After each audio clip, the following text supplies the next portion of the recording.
Hello everybody. I just wanted to provide you another update here on the euro dollar. It looks pretty good that we might actually see here an end of this consolidation. Well, as you might remember, we didn't come back and touch the 21, right? This is kind of what I would have preferred, a nice touch, or even going beyond the 21, slightly beyond, and just testing it so it serves as a springboard for higher prices beyond the 2000.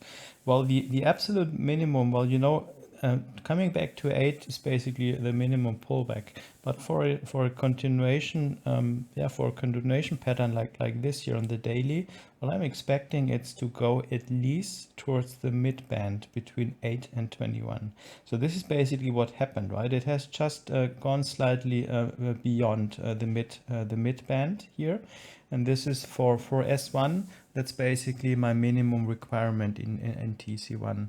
So this might be enough. So what we basically see here is a double bottom, right?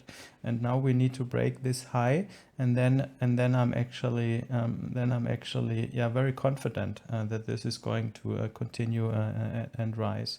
So what does it make me believe that this is it? Well, it's two things. First of all, as you might remember, we've got these important lines here now, right, in the chart. This was the last pattern, and that was a long pattern, non-tradable, that failed, and the target was down here, the start of this momentum move that leads towards the pattern.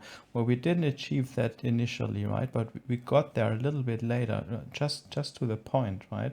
So that's basically that has fulfilled the target for this S1 failure pattern. Now this still remains an important level, right, of this pattern, and that's what we've seen. Well, we've seen here that it comes back and touches the level, pull back to 21, and then with some force and conviction, the bulls have been able to break that, right, this level. So this level now becomes a support in the overall uptrend, let's call it, and the bulls have as well been able to break the big number here, the gray line, which was basically the high of this pattern. So now what comes up next is, well, obviously it's this high, and then these three resistance levels that are coming from S1 patterns, as you might remember on the 5-minute chart. Well, they're still active, and why are they active? Well, because we can see that price has tested those and confirmed those levels, right? So the most important level is the first one down here. Well, because we have got lots of tests, right? 1, 2, well, that's the test from above. Let's call it 3, 4, 5, 6. We've got 7 tests on the line. So if price is able to break this one, then I'm pretty confident that the next two will be broken, because these are stop run levels as well in some form.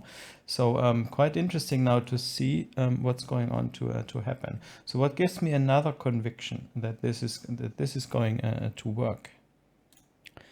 Well, it's basically coming from another pair, and the US Swiss, as you know, is correlated at the moment with the euro dollar. And here in the US Swiss, well, you know, I'm short, I'm long the Swiss and short this chart. We've got, well, a very similar pattern like this, but here on the weekly, well, we actually have a touch of 21. So this is why I'm rather short US Swiss than long euro dollar, as they're both very correlated. Well, it doesn't make a big difference, right? So what is nice here with the US Swiss is, well, that we have a monthly pattern, a monthly S1 pattern, and really nice top run levels. So I'm expecting this to develop even better. There's free fall territory. Now let's have a quick look. So why do I think that the euro dollar is ready to go higher? Well, here in the US Swiss, we have actually already broken to a new low, right? So this has made an important move here below the last low, right? And this is basically, this is a great sign for price now to be attracted towards the first stop run level, which is right here. We've got similar, we've got a couple of patterns here on the 60-minute, and I talked about that in another video. This is kind of the bull bear fight, because we've got alternating short patterns, long patterns, short patterns, etc. And after this bull bear fight, there was another trial to go higher, right? And this is an important level too. Well, as of here, the bulls have not been able it would have been easy for them, right, to make a stop run above these two levels, but there was no stop run move visible at all. Well, it got rejected here from this resistance, and it's like climbing Mount Everest, right? If you get to like the last 500 meters to the top and you have no power left, no energy left, well, it's not sufficient to just sit down and wait for 2-3 hours, right? Well, now you actually have to go down to all the way down to base camp. This is basically what follows here, right? Well, the bulls have to go down to base camp, which is down here, and that's a huge move, right? It's clearing all that price, and that's a stop run move. And now it's not only that it comes back here into this range, but the bears have broken down towards this sideways range, right? And that's not what has happened yet in the euro dollar, but the US Swiss might be leading the way, and as you know, it's a slightly better. The US Swiss short is slightly better than euro dollar long. So let's see what's happening. I'm very happy. I'm short here the US Swiss with a long-term position.